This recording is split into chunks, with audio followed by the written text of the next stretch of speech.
Arunachala Shiva, Arunachala Shiva, Arunachala Shiva, Arunachala.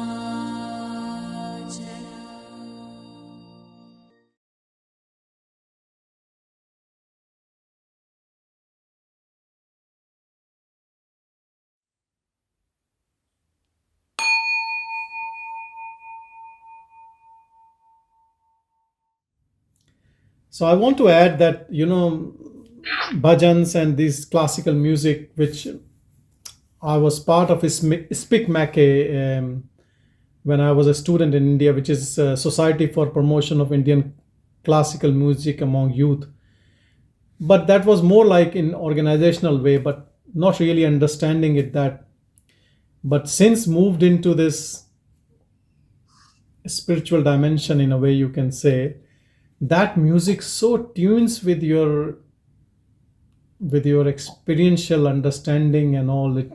That classical music has something really, I would say, spiritual about it. Sometimes one can have that experience of it chiming in your heart. Have you ever had that? Where it actually resonates and chimes in your heart with the music. Very true. Yes. Actually speaking, our Adi Shankaracharya talks about these years in his Prabodha Sudhakara. It can happen to somebody in veena playing or flute.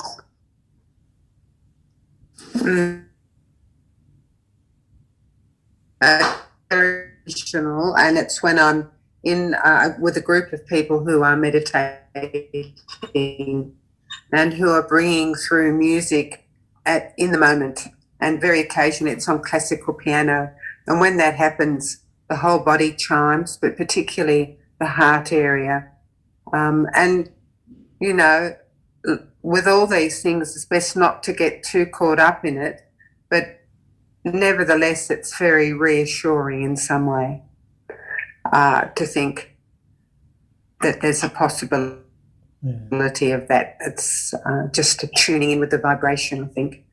I remember the first time it happened to me many years ago, I was very excited by it, but I've learnt to sort of not look for it. It just is like grace occasionally when it happens. So that's special. But not, unfortunately, not when I sing, I'm afraid. That doesn't happen. Never mind. Thank you for listening. I was going to say, if Sanjay is learning music, maybe he can do the initiation once in a while with a song that he's learning. Even Walter in our group, he just showed us harmonium and tabla, and he's accomplished, I believe. He must be singing devotional songs, isn't it, Walter? You sing bhajans? Yes, mantras. I play mantras in the bhajan, but I'm a one-soldier army. I learned by myself, looking from YouTube and stuff like this. No, nobody ever sees me singing, but I sing by myself in my cave here in my room. That is what it is. It is so beautiful. Early morning you wake up and you just use harmonium, you sing some bhajan, some mantra. It is so beautiful.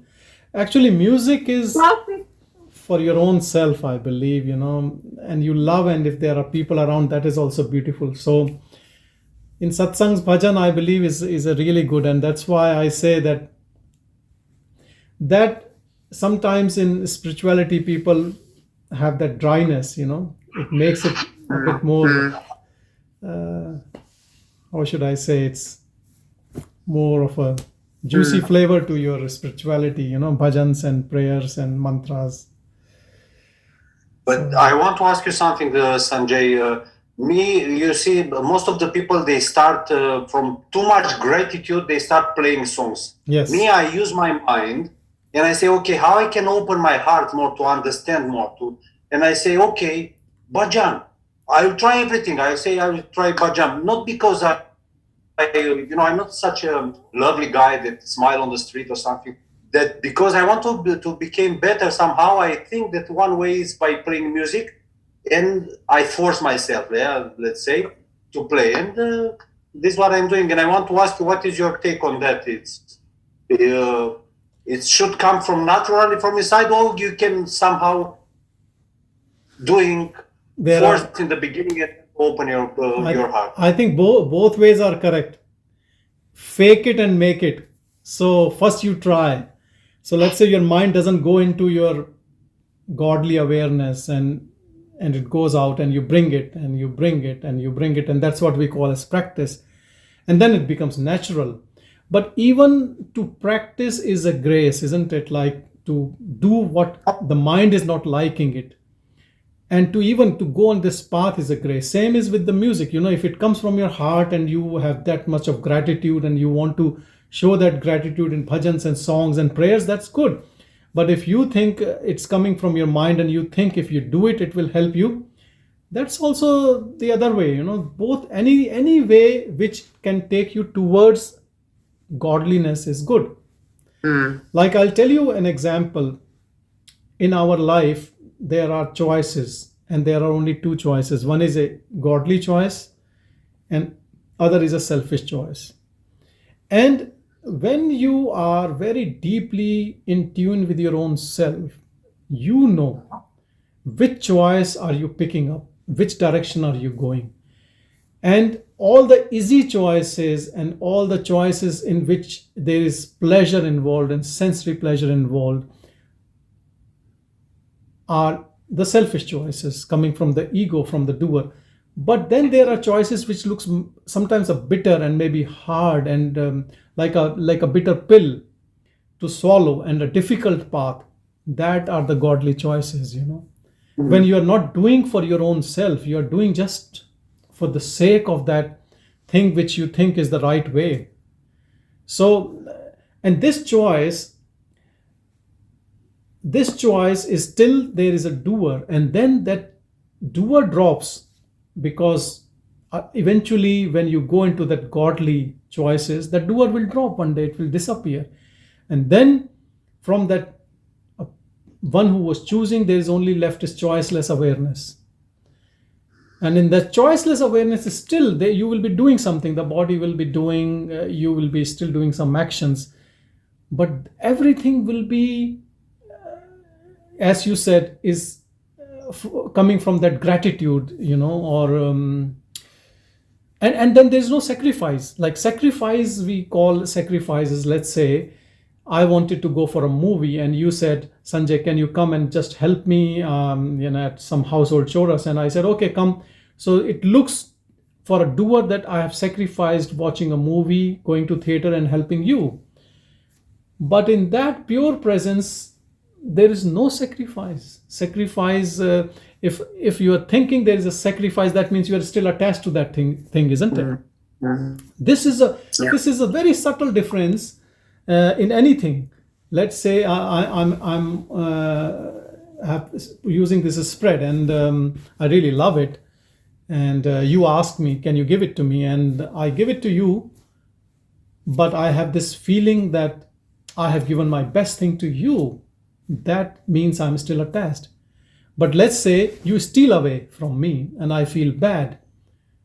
I feel that I've lost it. In both ways, attachment is the same. Whether I'm giving it and still feeling proud of that I've given you, or even you steal and then I feel hurt.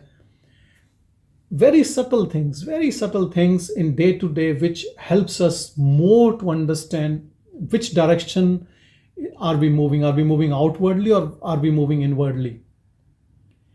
And a practice like this, where we are sitting honestly and we are humble and our efforts are sincere, we all can help each other. Because here there is nothing we are trying to make to impress anyone. There's no other to be impressed. We want to impress that awareness only. That you can call it God. I think there's no harm in calling that awareness as God. So to impress, if our life is to impress that, then we will be always choosing the things which will take us there. And if we are in a person mode, in a selfish mode, in an ego mode, in an indulgence mode, then we will go along with our pleasures and whatever. Look, pleasures coming to you naturally, and you are in is okay, but seeking behavior is an issue. That's what it is all about. If someone has served you a good food and you're relishing a good food, there's nothing wrong about it. But then disliking this and then running for something, and like we know what I'm talking about. I think everyone understands that subtle difference, where you are just accepting whatever is coming your way without trying to run for it. And this is the thing. If we can stay in that acceptance mode of total acceptance, a lot of things falls down, a lot of cravings falls down, and that is what it is, contentment. If there is no contentment and there is no peace, then why anyone would like to look within? That is what you get. You might not get rich or famous or a good health. Nothing of this sort is being promised if you go within. It might happen also. I'm not saying it will. You go within, it's not going to take away all your wealth. If it has to happen this way, it will happen. But who cares? But going within, definitely, it is that blissful self, peace, contentment. And not for 1 second or 1 minute or few years, eternal. That eternal, pure bliss. Not from what we think as the body-mind complex, that getting something from outside this world can give us happiness, which is more our attraction towards things, and we go and we get, and then we think, yeah, this has given us some happiness. But that happiness is always, on the other side of that coin, is always sorrow, always pain, always. There's no doubt about it. But then this one is because you're not desiring for anything. So the restlessness of mind has disappeared, and more you go within, your mind completely settles in it. And when your mind settles in it, then whether you call it as giving something or not getting something, it is not interested in anything else. It has found its place in heart.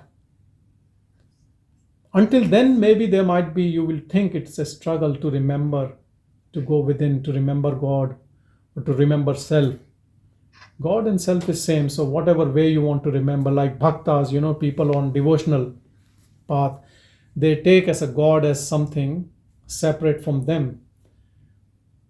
But you see, as they go deeper on this path, initially there is a lot of longing in their devotional songs, and like they are feeling that gap. But as they come closer and closer, the songs becomes more love songs for God, and then that love reflects in those songs. If you see journey of any bhakta, coming from bhakti marg, so it is the same. They are not frustrated. Sometimes, if you see even Bhagavan in Aksharman Malai, he's speaking like a bhakta, like a devotee, and he's saying that if you leave me, then what will happen to me? And it is a shame on you, Arunachala, not on me. So he's like, you can see. He's singing like a lover, not even a bhakta. Yeah.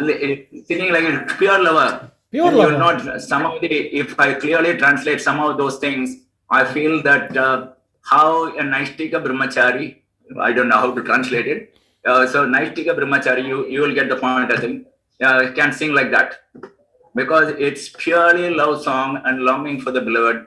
And how those songs came out, I just cannot imagine. But only if you are in his state, possibly you will understand. And you can understand it if you push yourself to that state, definitely you can understand.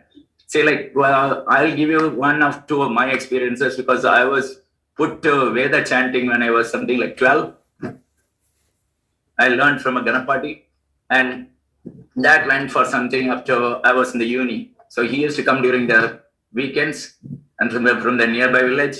And we used to get up I used to get up at 4 o'clock, because his time was very limited, 4 to 7 o'clock only. He has to rush for his, he was a pandit, so he was in demand. So 4 to 7. So I used to get up at 4 o'clock and reproduce in front of him whatever repeats. He says once, I have to do it twice. And funny thing was, by the time I was 17 or 18, the energy in me started just too much of energy because of being teenager. And you'll not believe, I used to shout, go to the grounds when nobody is there and shout all this one for 2-3 hours, because nobody was nearby me. I can tell full throated without, you'll categorize me as a crazy guy, but I didn't mind because I want to go inside, not outside. So these are all, my mother used to say, what are you doing? So that's the only way outlet for me. So that's why even now I remember all those Veda chantings, because I can go on for 2-3 hours because of those rigorous training. But those trainings, even today, hats off to my master, because he helped me with those chantings, and that has helped me a lot to focus the mind. So immediately when you come to this Advaita Vedanta, immediately you can go into yourself without any problem, because the 3 hours, 4 hours of sitting like that and chanting, as just no thoughts will come, because pranayama is going on, because loud throat you are selling, so no other thoughts can peep in, and each letter has ups and downs, so you have to be so careful not to mispronounce it. So that kind of training, when you go through, you feel as if you are lucky enough. How you got that luck, I don't know. Like that suddenly something helps you to achieve whatever you have not thought about previously. Initially, you don't know which way when you're 10 or 12. And after that, this training, you feel that you are blessed. Otherwise, it would not have taken, many other paths would have taken me. But this was the path possibly chosen for me by the Lord. So even those kinds of things help. So definitely music will help. Music, yeah. So we all started with the music, how the music can help. Music is a powerful tool to go within. And if you see in some of the sects, they talk about Shabad. Shabad is the internal sound, the internal sound which you hear.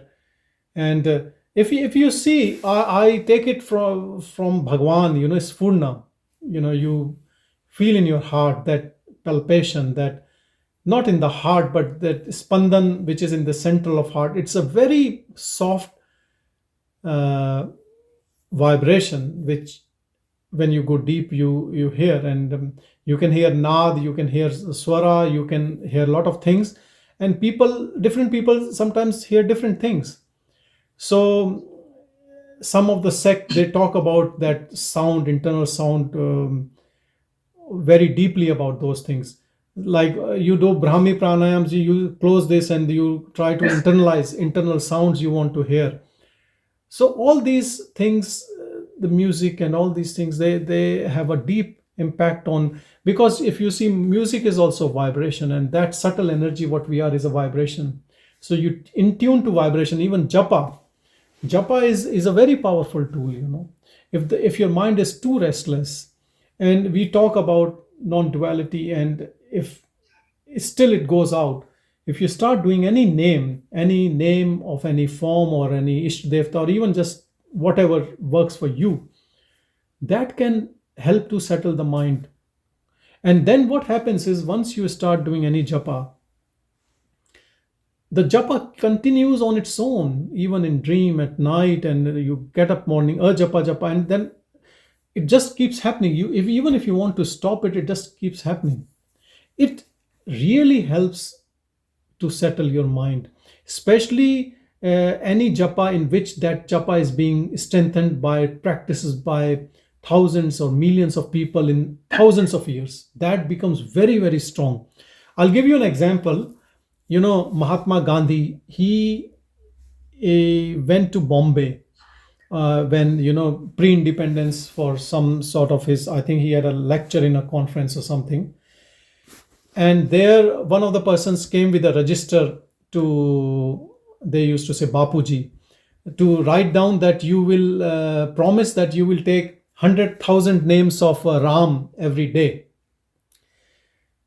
So he showed the register, and he was writing signature of people to commit to it. So then Gandhiji said, yeah, that's a very good work. So he said, so can you sign? And he said, he thought he will sign it. He said, I will never sign it. He said, but you just said it's a good work and you are appreciating. Why are you not signing it? He said, why should I take only 100,000? I just keep doing it. Morning I wake up till I go to bed. As far as I remember, it keeps happening. And another person said the same thing, that when you are in front of people, he said it continues all the time. So I'm talking about people like Gandhiji, who's he said all my power has come from him. Then they asked, when you started doing it, this japa, Ram, Ram, Ram, Ram. He said, I started when I was maybe 5 or 6 years of age. And what happened was, I was very scared of ghosts. So the nanny who used to take care of me told me, if you take this name Ram, Ram, the ghost will never come to you and you will not be scared. So he said, I picked up that and it never left me. So this is the thing. So, it does not just give you that internal strength and spirituality, but it actually helps to focus your mind on what is in front of you. Ekagrata, it really helps.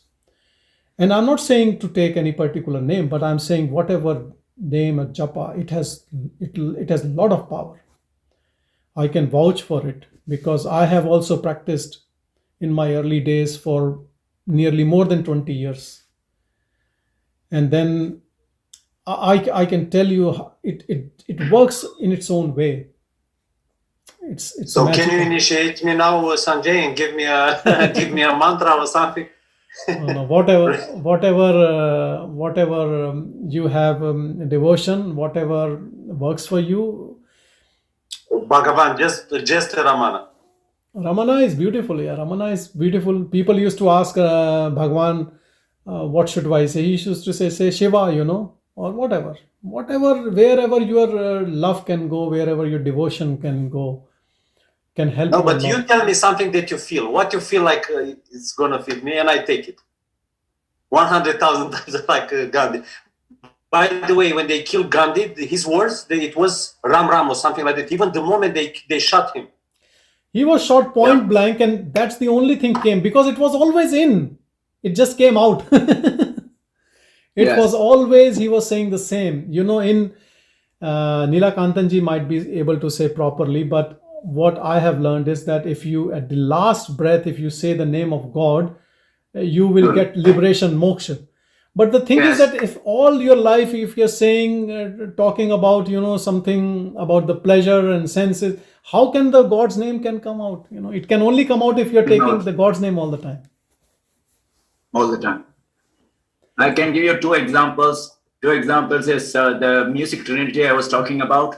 The first man, his name is Tyagaraja, and his father told him when he was young to put him, at least he'll do some time of Ramanama Japam, Ram Japa. He told him that you have to do 100 crores of Ramanam Japa, thinking that this fellow will not do.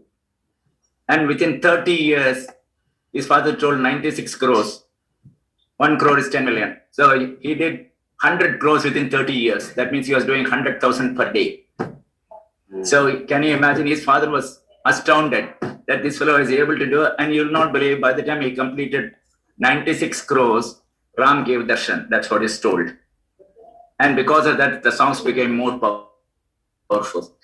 So there is another one, Maharashtrian saint, very famous, who is, he has written a commentary on Gita also. What is his name? His Samadhi is in Alandi.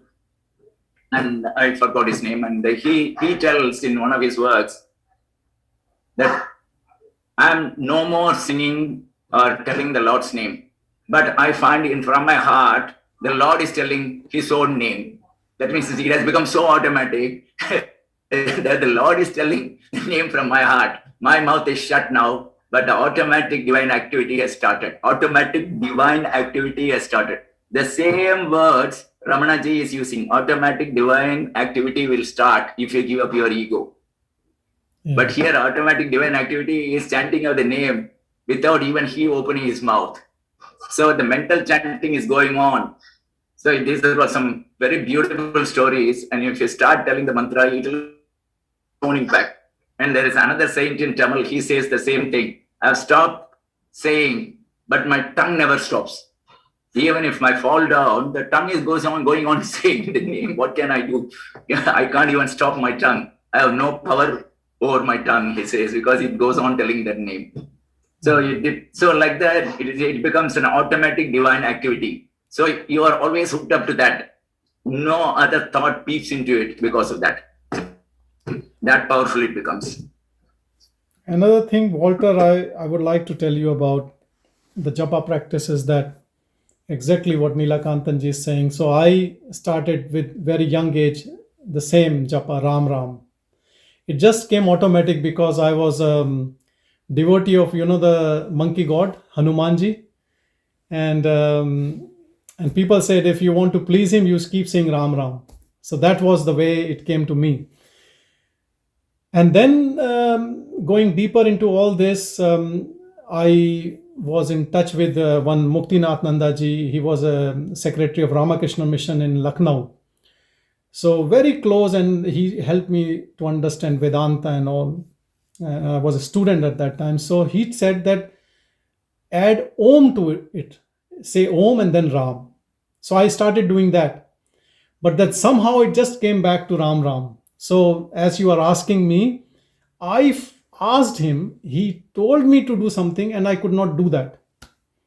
And it just went Ram, Ram, Ram, Ram. And then what happened was, it went quite intense, but then it is just going on all the time. But I'm just telling you because you were asking, it just continues all the time. And not long time back, only last 3 weeks ago, that Hanumanji came to me and he said, what are you doing nowadays? You have forgotten me. And I used to keep a fast on Tuesdays, for a long time, even after marriage, even up to maybe 10 years ago. And I stopped that, not for any reason, but it just came away. And so just recently I started doing again. I said, if he's coming in whatever way, like you can say whatever about how it came into being, that I'm just staying with you now. So he didn't ask me to keep a fast or anything, but this is like you can say bhav, because from where you start, they're all gurus, even Japa is a guru. If you ask me who is my guru, there can be a dozen gurus, and Japa is one of my gurus, and Hanumanji is a guru. So whatever way he comes to me, asking me to, and then I just started keeping this Tuesday fast again, which is things, whatever has helped you in your journey of a spiritual path, we are indebted to everything. Even if someone has scolded you, you have taken japa, you were an idol worshipper, you prayed, you have read Bible, you have read any other sacred book, Gita, whatever, even people, even satsang, even this group like this, we are humble to all these people around us, who are helping us to have that aura, that power, that energy, which is uplifting us, which is bringing us to that level of consciousness where the ego melts away, the ego drops, and we can be as open, as humble as we are just one, rather than this is my thing. Look, I'll tell you honestly, I used to ask these questions to people and they say, oh, mantra is a secret thing, we can't tell you. What do you mean secret and private? And I'll tell you, I always thought, what type of spiritual they are, people who are doing for so long, they feel everything like hiding. What is hidden? God is open. It's everything is that pure awareness is all pervading God only. There's nothing hidden here.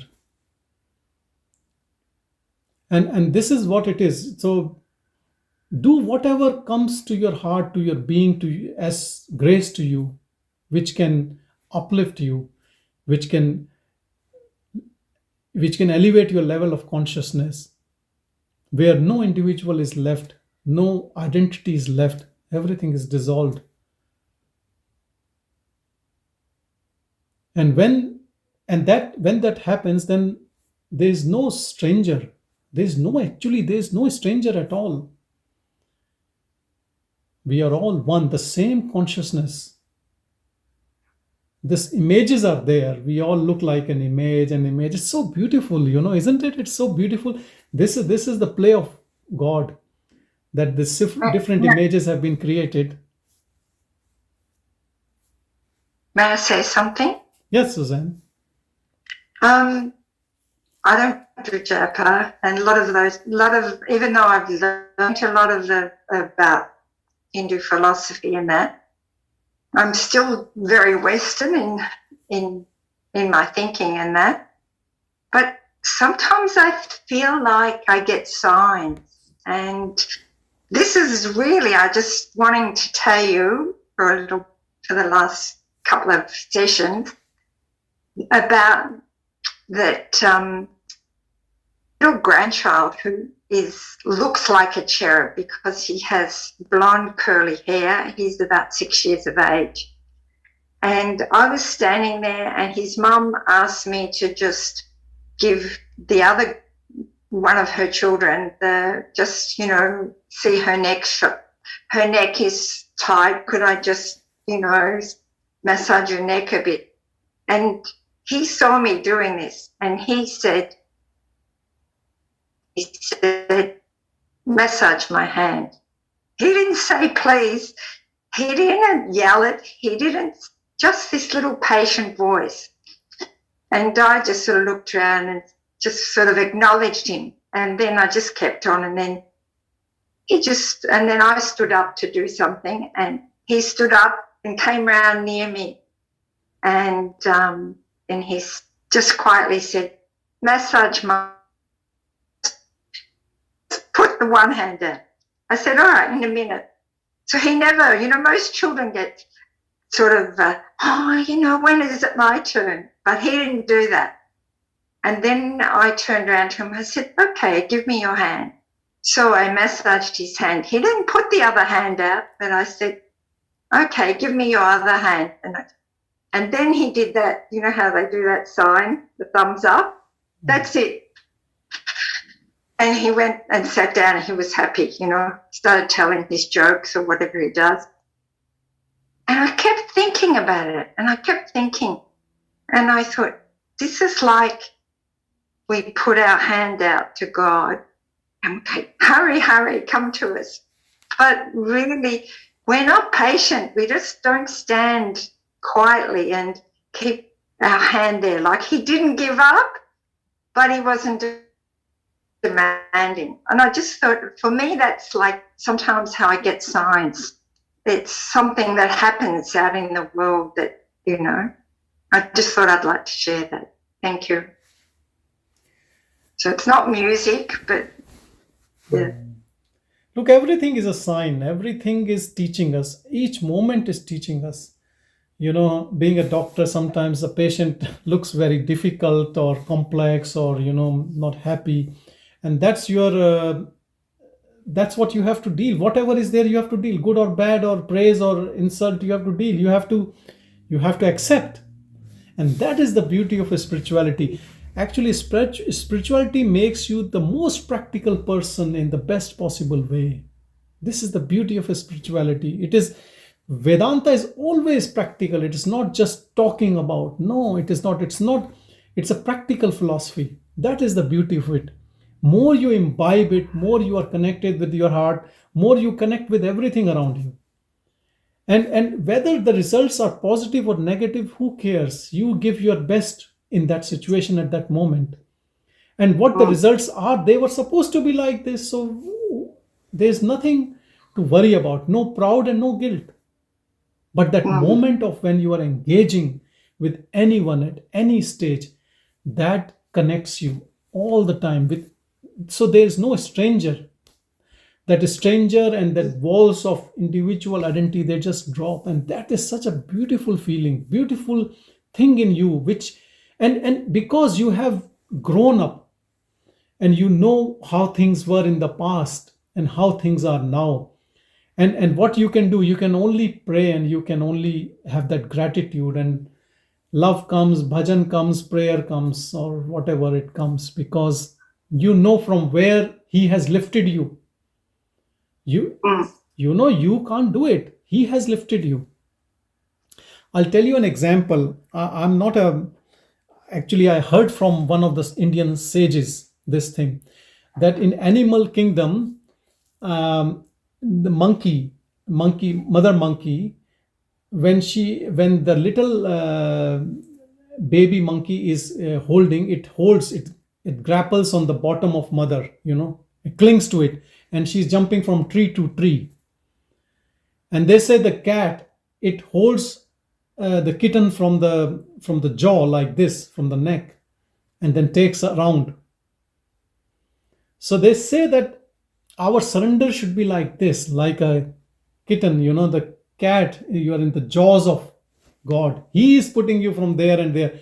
He is clinging to you. You should have faith and patience, because he can drop you. He can drop you anytime, isn't it, mother? But that kitten has so much of faith in the mother cat that it lets hold from the neck or whatever and take him around. While when you are clinging, then you are always scared that he might leave you, the God might leave you. So these signs, the sages sometimes, like what Suzanne said, again, these signs, everything teaches us in this word. And everything takes us back to the source. And all these signs and all these hints, all when your mind is towards God, towards your heart, then everything you will notice that is helping you to come back to the source. This is the beauty of just being antarmukhi, looking within. Everything changes. The same things which were pulling you out are actually bringing you back. This is called Markata Nyayam and Marjala Nyayam. Markata means monkey, Marjala means cat. Initially, you try to be a Markatam, that is like a monkey. You catch hold on to the Lord like anything. You don't want to leave him. And afterwards, suddenly you realize that, why am I catching him? He is going to catch me up, and even if I leave him, he'll take me away. The jaws. Beautiful. Once I go into his jaws, I'm gone, because it's like going into the mouth of the tiger. He will not leave you. So it's like that. So from the monkey, we migrate to cat, and after that, it's the tiger has swallowed me up. Only tiger remains. I'm gone. The only thing is the longing. If you have longing to be in the divine union, and you are that lover of the divine lover, you see all the Sufi mysticism, how beautifully they explain all these how longing for beloved, and also in the songs of bhaktas like Mirabai, the devotees, and how virah, longing for that ultimate, and then that union and that love. So whether you take a path of devotion, whether you do japa, or whether you just understand that what we should not be attached to is what we think we are, that is the issue.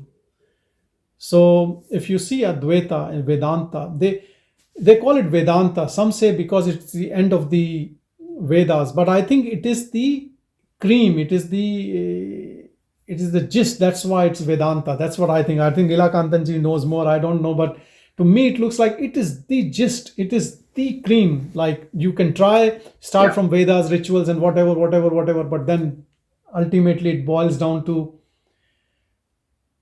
Ajatva. There's nothing else except that absolute. Yes. And it can be called the climax. Yeah. Climax. Yeah.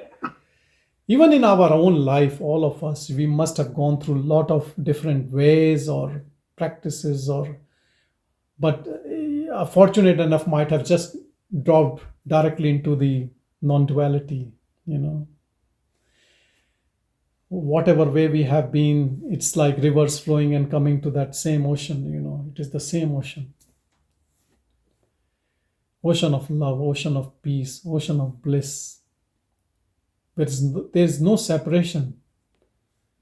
Who is family, who is mine, who is not mine?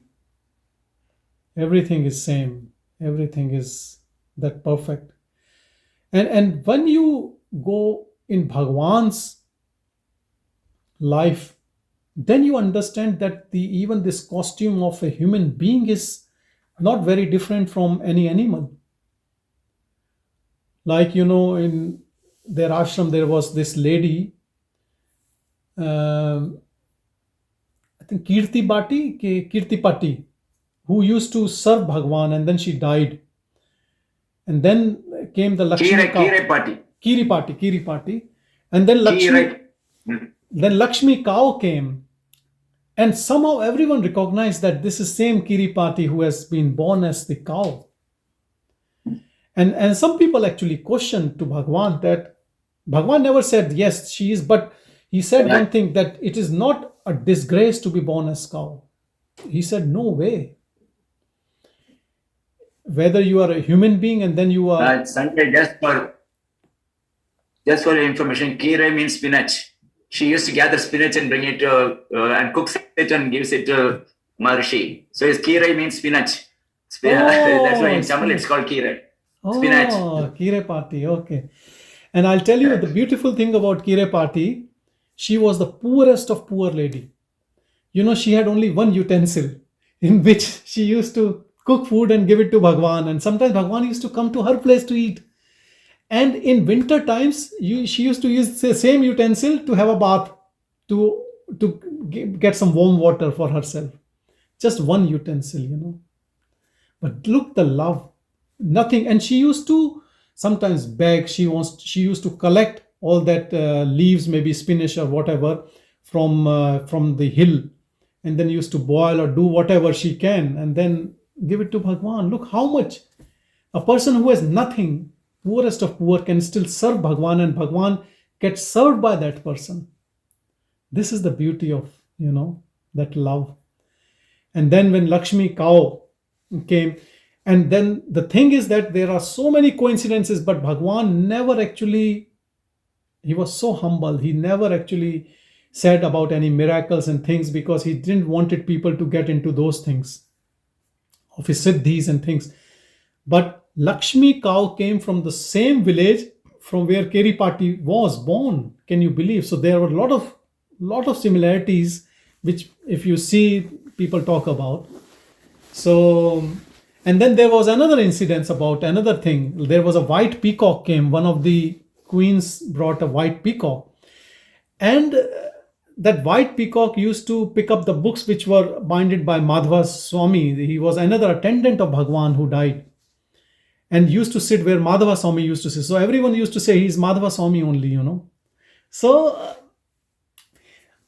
look, I'm not saying that you should believe what is being written or what I am talking about, but what I'm trying to say to you is that outside this costume doesn't matter.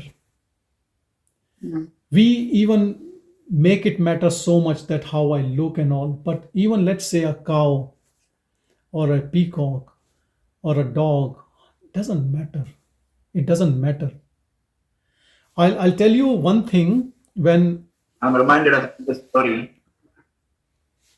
I was reminded of another story by Bhagavan.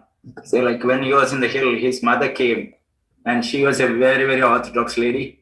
She will not eat if the food were eaten by somebody else. So there came 6 or 7 ladies who were pricking some sticks or other things in the forest, in the hill. They came and told Ramana, we are very, very hungry. And he called his mother, please feed them. But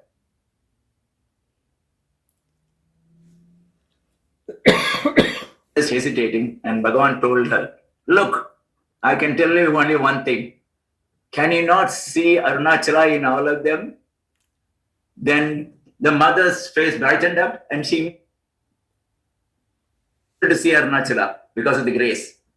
So these are all some stories which is touching the mind. How a lady was so orthodox who will not eat if somebody has touched the food. Now she is serving all those things because Bhagavan has told, hey, this is Arunachala. All persons are Arunachala. That means that same self is everywhere. That's what he's teaching her indirectly in the name of Arunachala. If you see the video, So costume doesn't matter. yeah, So costumes doesn't matter. correct. If you see the Ramana Ashram video, which I did with Michael Heiberger, there is a dog in that video, and I only realized when I was taking. And if you see that video, that dog never leaves. And I'm sitting and he was somewhere and he came as soon as we started doing the shooting, which was very spontaneous on a camera, only on a smartphone. And he came, and you see, it goes on for more than an hour, and at different places inside the temple, and he was showing all those places and speaking. But the dog stayed there, and very keen observer and listening, not disturbing us at all, but stayed there completely. Just watch if you have a chance to see the dog. So someone actually commented on that video about the dog, but I don't know what is symbolic. But someone said Bhairava or something, or Vahan of someone. Maybe again Neelakantanji knows more about these things, but Bhairava, it's simply called as Bhairava because Kala Bhairava was Vetulis dog. Was the dog brown in color? yes. That dog actually goes and sits, at where the main meditation main hall is, where the samadhi is. He goes and sits on the side. I remember I used to always compete with that dog. If I came early enough, I would be able to sit. Otherwise, he would always sit in that one place between the two posts in the samadhi area every single day when I went to the ashram. Yeah. So I think all this points us to the same purity in all of us, that all demarcations are all false. Even these bodies we are carrying, this looks so beautiful because there's gives variety to the word, but in all it's the same pure consciousness, pure love, pure bliss, peace. Then why we want anything else? The body doesn't ask that it wants anything, and we are always bliss. So who is this middleman who is always unhappy? It's a ghost. There's no one there. It is just a myth that somehow that consciousness, reflection, it starts thinking that this body-mind belongs to me.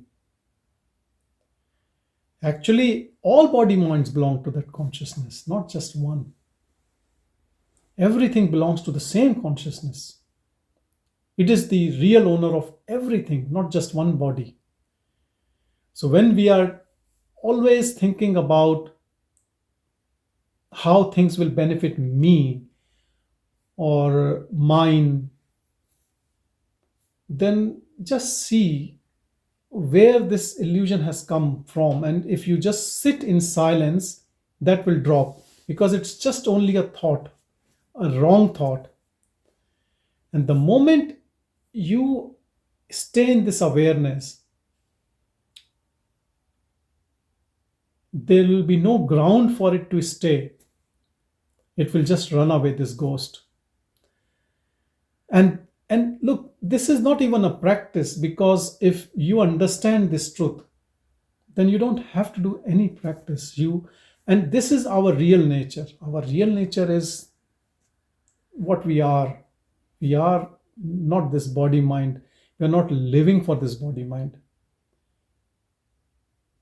We are that life which is eternal, which is a flow, and the body mind is just a way to do a satsang, I believe.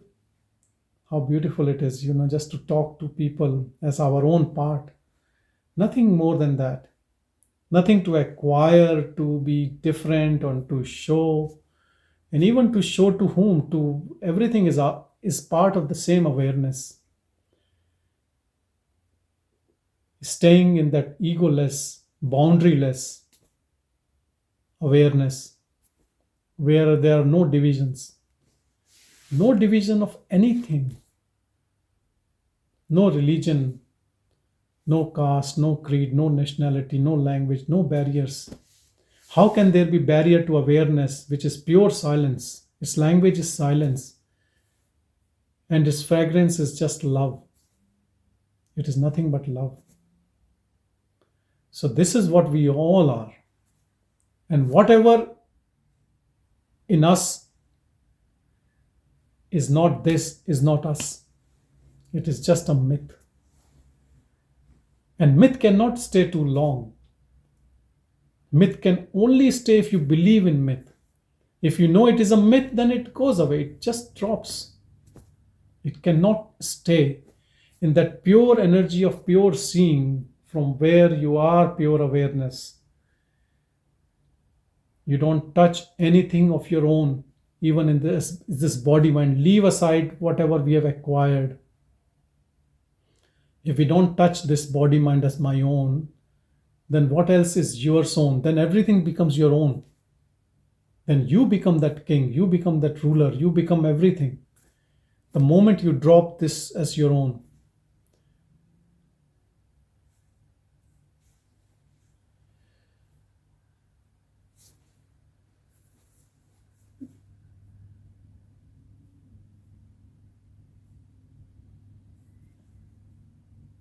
And we don't have to do anything for that except that give away this false belief. Give away this false myth. False myth I'm saying, but I'm saying false idea that we are this body mind. We are using this body mind, and the body mind is there for only a very short duration. But we are eternal, and we will continue the way what we are. The body mind has come and it will drop, and then we are in our natural form. But we can stay in our natural form even with this body mind.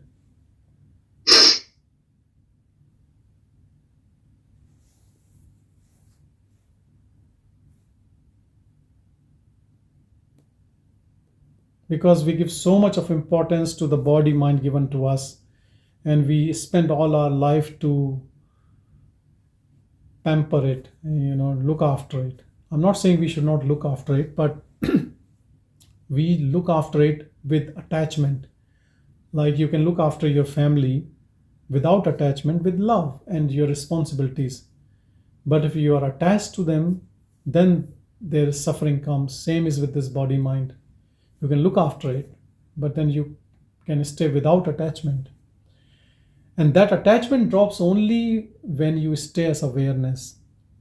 As we talked before, rather than moving into that selfish mode, if we stay in the godly mode and accept what comes to us very naturally, rather than trying to grab things and looking for opportunities, and as we have been all being taught from school days and by society, which is such a bad, I think, teachings which we have quickly learned, which actually makes us beggar rather than king, grabbing things, desiring things, because there's no end to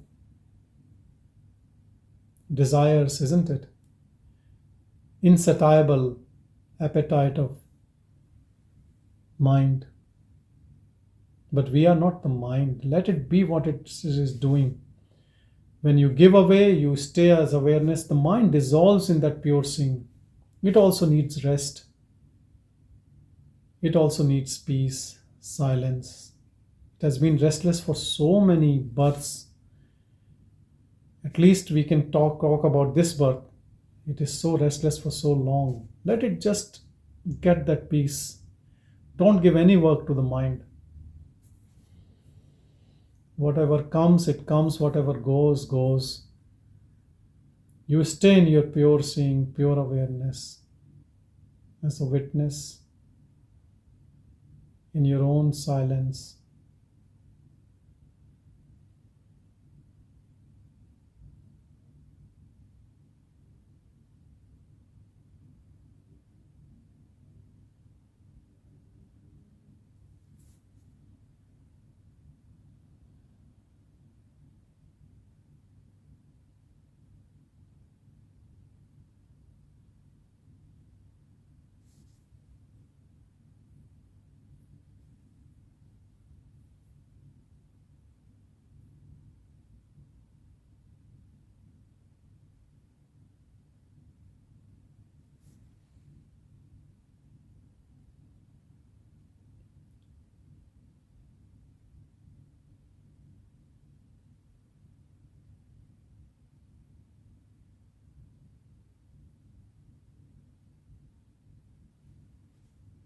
Thank you, everyone.